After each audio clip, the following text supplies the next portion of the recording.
Bonjour à tous et bienvenue dans ce nouveau numéro de Demain la Cité. Vous le savez, chaque semaine, nous recevons un élu d'une ville francilienne pour parler de sa ville et d'un sujet qui nous concerne tous, l'arrivée d'un nouveau réseau de transport automatique, le Grand Paris Express, et du nouveau Grand Paris.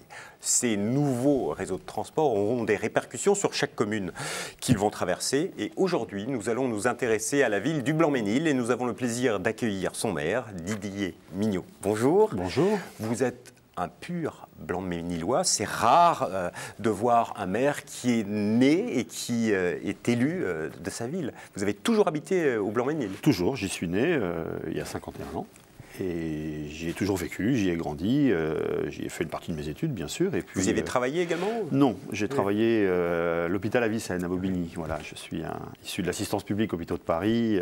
J'ai donc travaillé une bonne vingtaine d'années à l'hôpital Avicenne à Bobigny. Alors j'imagine que vous connaissez bien votre ville. Et pour tous ceux qui nous écoutent, il faut nous raconter l'histoire du Blanc-Mesnil. Parce que le Blanc-Mesnil, c'était, il y a 100 ans, encore un tout petit village. Oh oui, c'était un tout petit village. Les Parisiens, ils venaient y respirer le bon air. Et puis, cette histoire, après, s'est structurée autour d'abord du chemin de fer. Et puis la ville s'est développée essentiellement d'abord autour de ce chemin de fer pour atteindre, je dirais, une phase de croissance exponentielle dans les années 60, comme beaucoup de villes de la banlieue parisienne de l'époque. Et nous avons donc eu une croissance démographique importante durant les 30 Glorieuses, pour aller vite. Mais c'est vrai qu'avant la guerre, et jusque dans les années 50, Blanc-Mesnil était un paisible petit village où, encore une fois, nous avons encore d'ailleurs des fermes. Enfin, nous n'en avons plus aujourd'hui en fonctionnement. Elles sont devenues des centres de loisirs, mais nous avions encore, il y a pas si longtemps que ça, en fait, au regard de l'histoire humaine, des fermes, des vaches. Et nous allions, les Blanc-Mesnilois à l'époque pouvaient encore aller pêcher les écrevisses dans la Morée. Alors, voilà. Une explosion pendant les 30 Glorieuses, énormément de logements collectifs, mais aussi des entreprises qui viennent s'installer, un développement industriel également. Bien sûr, notamment dans la zone de la Molette, où ce développement industriel a connu un essor important, encore une fois dans les années 60 et même un peu avant, hein, dès les années 1920, la zone de la Molette se structure. Il y a au départ des entreprises de construction, de matériaux de construction, et puis ensuite une spécialisation, je dirais, à la fois dans la métallurgie et, je ne sais pas si c'est paradoxal, dans l'agroalimentaire. Donc nous avions des grandes entreprises comme les Cafés Le Gall, les Pains du Roi, ce qui fait que moi j'avais la chance d'habiter la cité Jean-Pierre Timbaud, et le matin, à l'heure du petit déjeuner, on sentait à la fois le café et le pain grillé, ce qui était, ma foi, très agréable. Très agréable. Malheureusement, ça a disparu également. Il y a eu cette période de désindustrialisation. Il y a aussi dans le développement de la ville l'arrivée des autoroutes, la A1, A3, etc., qui enserrent aussi la ville. Mais quel a été le drame de la ville, la perte des industries? Donc j'imagine que c'est difficile à vivre quand on est Blanc-Mesnilois. Bien sûr, donc il y a eu cette urbanisation très forte qu'on vient d'évoquer dans les années 60. C'est vrai que en 64, je crois, l'autoroute A1 arrive, coupe notre ville, non pas en deux à part égale, mais la partie nord de notre ville. Ça, c'est une première fracture urbaine, qui est une fracture urbaine aussi. À l'époque, j'ai évoqué le chemin de fer, le chemin de fer est aussi une fracture urbaine importante. C'est-à-dire que ce qui est aujourd'hui la ligne B du RER, anciennement la ligne de train Paris-Soissons, constitue une véritable fracture urbaine entre le nord et le sud de notre territoire. Et puis, dans les années 70, arrive l'autoroute A3, alors qui passe plus aux franges de la ville, mais qui quand même, je dirais, impacte notre territoire assez fortement. Alors à la fois, c'est des éléments de fracture, de rupture, de discontinuité territoriale qui nous handicapent, et puis c'est aussi des éléments de développement, car Blanc-Mesnil, aux confins de l'autoroute A1, A3, la ligne B du RER, est une ville relativement bien desservie, et en tout cas, oui, bien desservie, à la fois en transport routier, ferroviaire, et également en transport en commun. Alors vous avez parlé d'aussi de période de désindustrialisation, la crise des entreprises qui disparaissent, donc j'imagine que pour les élus, c'est un défi de continuer à projeter la ville de demain. Il faut mettre en place de grands projets d'aménagement. Et sur la ville, il y en a eu. Il y a eu plusieurs grands projets. J'en cite quelques-uns. Il y a l'émergence d'un nouveau quartier, le quartier Eiffel. Il y a la reconquête du centre-ville. Vous allez nous en dire plus. Il y a aussi un projet un petit peu curieux, c'est l'écopôle. Qu'est-ce que cet Écopole. Quel est ce projet où il y a traitement des eaux, centre de méthanisation? Comment c'est venu? Quelle a été sa genèse? Alors c'est venu avec mon prédécesseur, mais c'est un projet effectivement qui met en synergie. C'est un phénomène assez rare. Je crois que peu de projets de cette nature existent même en Europe. C'est-à-dire que ce sont deux grands syndicats, de grandes agences métropolitaines, l'une pour l'assainissement et l'autre pour le traitement des ordures ménagères, qui se sont unis, donc le SIAP et le SICTOM, qui se sont unis pour travailler en synergie avec une prise de responsabilité en matière d'assainissement des eaux usées. Je crois que nous allons assainir les eaux d'un bassin de 7 villes, je crois, de la région. Et il faut savoir qu'aujourd'hui, nos eaux blanc-manilloises sont épurées à HR.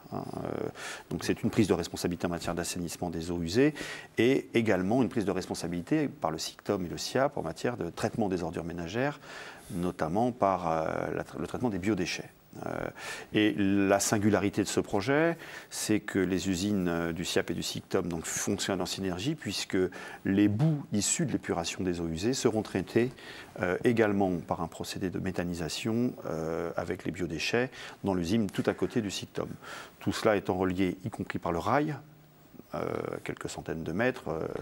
On pourrait peut-être évoquer le projet du SICTOM. Comment est né ce projet? Puisque il faut de l'espace. Il y a plein de contraintes et puis il faut une volonté politique aussi. Tout à fait. Les élus de la ville ont voulu le développer, l'ont poussé. On est dans une démarche de développement durable. Tout à fait, tout à fait. Nous cherchons justement l'exemplarité dans le domaine. Donc le SIAP et le SICTOM pour trouver des alternatives à l'incinération et l'enfouissement, cherchaient des territoires susceptibles d'accueillir ce type de projet. Blanc-Ménil a levé la main, si je puis dire, pour dire présent, nous répondons présent à cette prise de responsabilité. C'est important de le dire parce que c'est un projet, encore une fois, assez singulier, qui nécessite une véritable volonté politique de répondre aux enjeux du XXIe siècle. On ne peut pas toujours, je dirais, verser des larmes de crocodile sur le réchauffement climatique, sur le développement durable en règle générale et ne pas prendre ses responsabilités. Je crois que, par conséquent, ce qui marque ce choix politique, c'est la prise de responsabilité, c'est de cesser d'enfouir nos déchets à clé souillée, c'est de trouver des alternatives le plus possible à l'incinération. Voilà, c'est une prise de responsabilité. Et aujourd'hui, on en est où? Il y a une partie qui a été réalisée. Qu'est-ce qui reste encore à faire? L'usine du SIAP va ouvrir en fin d'année, donc le traitement des eaux usées. Donc c'est l'Amoré, dont j'évoquais tout à l'heure les écrevisses, qui va ressortir après cette station d'épuration en qualité eau de baignade. Je ne sais pas si on s'y baignera, mais en tout cas, évidemment, ce sera une nette amélioration. C'est aujourd'hui un égout. Et puis, pour le projet du SICTOM et du SIAP sur l'usine de méthanisation, nous en sommes encore d'abord au débat public, à la concertation. Parce que quand on dit méthanisation, c'est un mot qui fait peur, j'imagine. C'est un mot qui fait peur, bien sûr. Il y a polémique, il y a une polémique. Il y a en tout cas des interrogations qui, me semble-t-il, sont légitimes. Donc il faut qu'on traite ces interrogations, il faut que les citoyens, les citoyennes s'emparent de cette question qui, encore une fois, répond aux grands enjeux à venir du siècle qui s'ouvre aujourd'hui, et en même temps, encore une fois, travailler cette prise de responsabilité. Donc il y a des questions légitimes sur les nuisances, les dangers potentiels d'un tel équipement. Moi, je m'attache effectivement à mener un débat citoyen extrêmement fourni pour répondre à toutes les inquiétudes. Des enjeux en matière de développement durable, est-ce qu'il y a aussi des enjeux économiques? Ça va permettre de créer des emplois, quelques-uns? Bien sûr, une centaine d'emplois. Et par-delà ces deux aspects, développement durable, il y a une dimension attractivité du territoire. Donc, si on veut, je crois que ce qui va faire l'attractivité d'un territoire, ce qui va faire la modernité d'un territoire, c'est encore une fois cette prise de responsabilité, c'est aussi faire en sorte que Blanc-Ménil soit exemplaire. Donc il y a une dimension également pédagogique. C'est-à-dire que nous avons aussi au projet de cette écopole, qui se trouve aux confins des territoires de Blanc-Ménil et d'Aulnay-sous-Bois, la volonté d'y créer, alors je vais l'appeler comme ça aujourd'hui, je ne sais pas si ce sera l'appellation définitive, une maison de l'environnement, qui permettra aussi des parcours pédagogiques sur le développement durable en général. Mais développer l'attractivité, c'est aussi réaménager, requalifier son centre-ville. Et il y a un grand projet qui est mené depuis déjà pas mal de temps et qui va durer encore longtemps sur le centre-ville.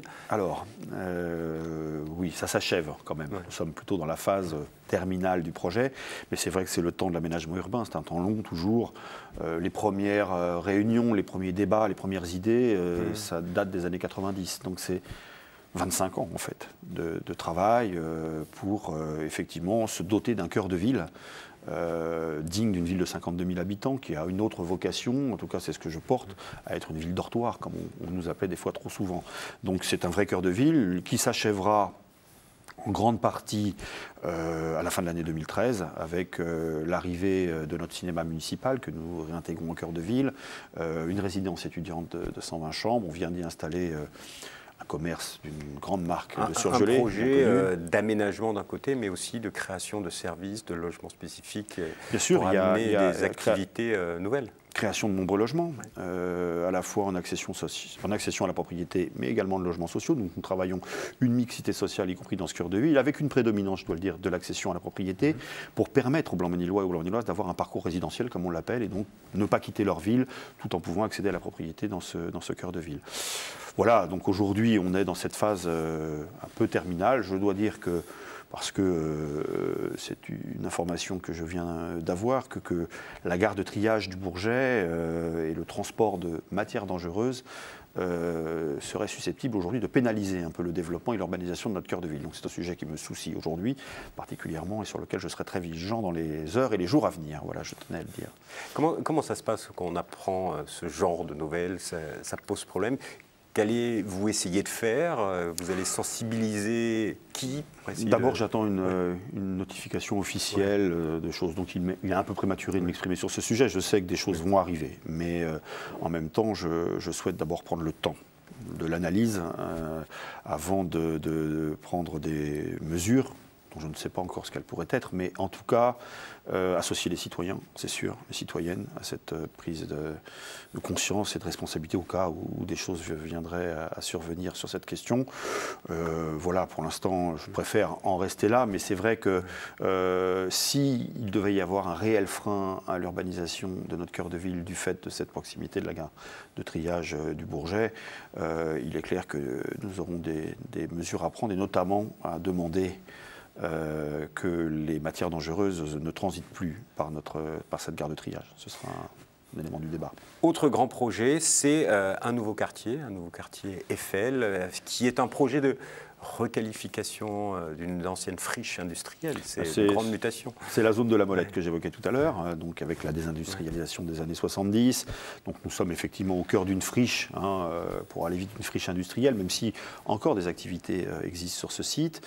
Nous sommes sur un territoire de 55 hectares, mitoyen de la ville du Bourget, où nous avons tout à bâtir.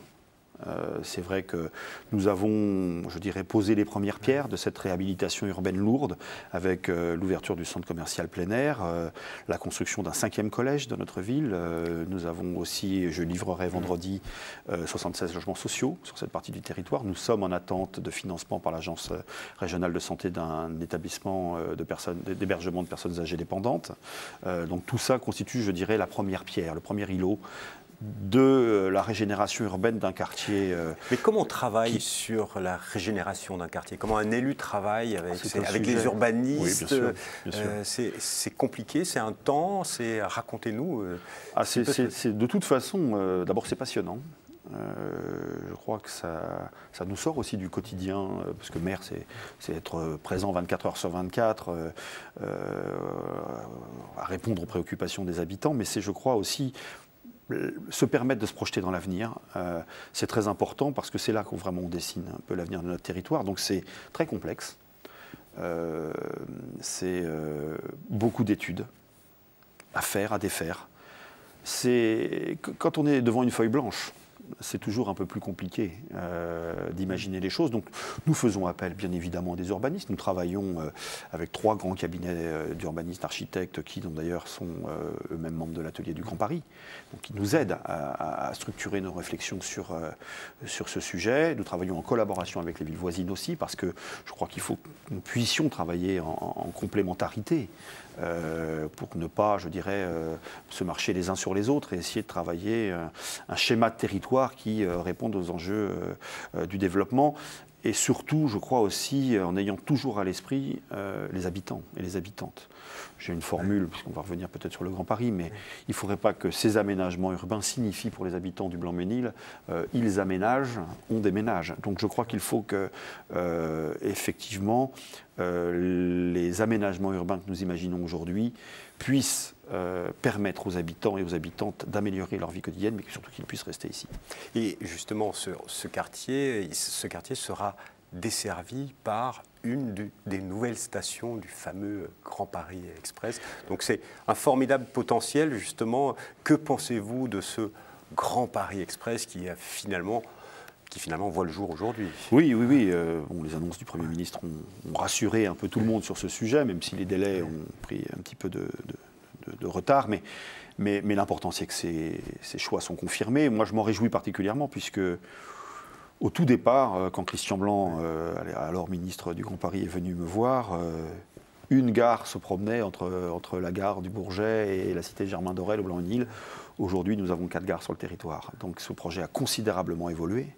Je m'en réjouis, nous nous sommes battus beaucoup pour ça. Blanc-Ménil va avoir 2 gares parce qu'en fait, la gare du Bourget aéroport est sur le territoire du Blanc-Ménil et puis la gare Parc, comme nous l'appelons. Alors comment on s'est battu, comment vous êtes battu pour avoir cette 2e gare? Les habitants, les gens. Parce que au départ, ce projet qui contenait du Grand Paris, il y avait 10 gares qui se promenaient un petit peu et puis on parlait d'interstices, sauf que les interstices, c'était nous. Nous sommes situés entre 2 grands territoires de développement économique, Roissy Aéroport, bien évidemment, pleine commune, donc le grand stade, Stade de France, Saint-Denis, et si on va un peu plus loin, la Défense. Et nous allions avoir des transports qui allaient desservir des grands pôles d'activité économique, ce que je comprends bien évidemment, mais qui, entre guillemets, allaient nous passer sous les pieds sans desservir les populations. Or, aujourd'hui, je crois que c'est le cas à Blanc-Ménil, mais c'est le cas aussi à Aulnay-sous-Bois, à Sevran, à Tremblay ou à Clichy-Montfermeil. Cette ligne rouge, comme on l'appelait, puisque c'est la couleur du réseau, allait desservir le grand ensemble, enfin, allait traverser le grand ensemble des Tilleuls, les 3000 logements Aulnay-sous-Bois, les Bodottes à Sevran, les Bosquets à Clichy-Montfermeil, sans nécessairement s'arrêter aux Tilleuls, au Blanc-Ménil. Donc le premier des arguments que j'ai utilisé, c'est regardez bien les événements de novembre 2005, regardez bien où les révoltes urbaines ont eu lieu, désenclavons ces quartiers. Et il ne serait pas concevable que les populations de ces grands ensembles et de ces villes voient le développement leur passer sous le nez. Voilà. Pour vous, la ville passe énormément par le transport et les facilités de transport. Je sais qu'en ce moment, vous avez d'énormes soucis avec le RER B. Oui. Ça fait partie intégrante de votre mission d'élu. Vous avez porté plainte. Racontez-nous. Vous avez explosé. Alors moi, je prends pas. C'est les habitants qui explosent. Il faut être honnête, je ne prends pas le RER B tous les jours. Par contre, les Blanc-Ménilois, oui. Et c'est une véritable catastrophe, je n'ai pas peur des mots, c'est-à-dire qu'il n'y a pas une semaine sans qu'il y ait des retards, des incidents, je pourrais vraiment décliner ça à l'envi. Donc j'ai décidé à un moment donné, effectivement, ça fait longtemps qu'on se préoccupe de ce sujet, mais de hausser le ton, de dire maintenant ça suffit, ce n'est plus possible, il y a vraiment trop de souffrance, des gens qui perdent leur travail. Des gens qui ratent des examens, des angoisses familiales quand on doit récupérer le gamin à l'école, à la crèche et qu'on est planté dans le RER. Donc ce n'était plus supportable. Donc j'ai dit stop. Et il faut maintenant élever le ton. Je me réjouis d'ailleurs que cette démarche, quelque part, était suivie des faits, puisque le Premier ministre a annoncé 2 milliards d'euros sur la rénovation des RER. Je crois en citant d'ailleurs des mots et des situations que je retrouvais dans les témoignages des nombreux Blanc-Ménilois qui ont répondu à cette démarche. Alors vous avez porté plainte pour discrimination territoriale et rupture d'égalité des usagers devant le service public. Aujourd'hui, dans ce cadre de cette procédure, vous en êtes où? Alors la plainte a été déposée, je continue de l'alimenter, je lance un appel aux Blanc-Ménilois et Blanc-Méniloises, continuez à m'apporter vos témoignages, je continue à l'alimenter par les témoignages des nombreux dysfonctionnements que connaît cette ligne B du RER, et pour l'instant, la procédure juridique suit son cours, c'est au tribunal administratif. J'attends avec impatience la séance du tribunal qui me permettra de défendre les habitants de notre ville. Donc, il faut améliorer ce RER B, mais avec le Grand Paris, 2 gares, énormément de solutions vont être apportées au Blanc-Ménillois. Mais globalement, pour l'agglomération, quel regard portez-vous sur ce Grand Paris, cette grande métropole? Alors, est-ce qu'il faudra l'appeler métropole de Paris, Paris Métropole, Grand Paris Métropole? Quelle est votre vision des choses? Je crois qu'il faut partir encore une fois des habitantes et des habitants qui vivent sur ce territoire. La vision des choses, je crois qu'on est la métropole francilienne est à la fois une métropole effectivement très riche, mais qui est marquée, et nous sommes bien placés pour en parler, par des inégalités sociales et territoriales fortes. Je crois qu'il ne peut y avoir de développement d'une métropole francilienne, une métropole en général moderne, si on ne répare pas et si on n'améliore pas ces inégalités au regard de ce que vivent les gens aujourd'hui. Donc le premier souci, je crois, c'est si l'on souhaite créer de la richesse, ce qui est un objectif louable en soi, mais si on souhaite vraiment que la société se développe, il faut qu'elle le fasse avec les habitants et les habitantes qui vivent sur ce territoire. Car on a des expériences un peu partout dans le monde, de territoires, de métropoles énormes, où se côtoie le luxe le plus insolent et des richesses, et puis, à côté de ça, des bidonvilles et la plus grande pauvreté. Je crois que si le défi qui est aujourd'hui lancé à la France et à la métropole francilienne, et si on veut réussir ça, il faut d'abord prendre en considération la vie des gens qui vivent sur ce territoire et améliorer les conditions de vie des habitants. Donc, je crois que, et l'exemple du métro, je m'excuse d'être, mais je crois qu'on est avec le Grand Paris Express. Je dirais que c'est l'antithèse de ce qui se passe aujourd'hui dans ce pays avec les politiques d'austérité qui sont menées. Pour une fois, l'argent public qui va être investi aujourd'hui dans ce réseau de transport est, je crois, d'abord créateur d'emplois. Il va à terme produire des richesses, comme quoi la dépense publique, comme quoi l'argent, quand il est utilisé et investi à des choses utiles, est lui-même, je dirais, un facteur de développement. Donc ça va à l'encontre des politiques d'austérité qui sont menées aujourd'hui dans ce pays, et je crois qu'il faut réhabiliter la dépense publique. Oui, dépensons de l'argent pour des projets qui en valent la peine. Investissons, aménageons. Investissons, aménageons, oui. Je crois que c'est aussi par là que passe le développement. Et donc quand je parle de développement économique, je ne parle pas juste de rentabilité financière, je parle aussi de développement social et humain. Alors nous arrivons en fin d'émission.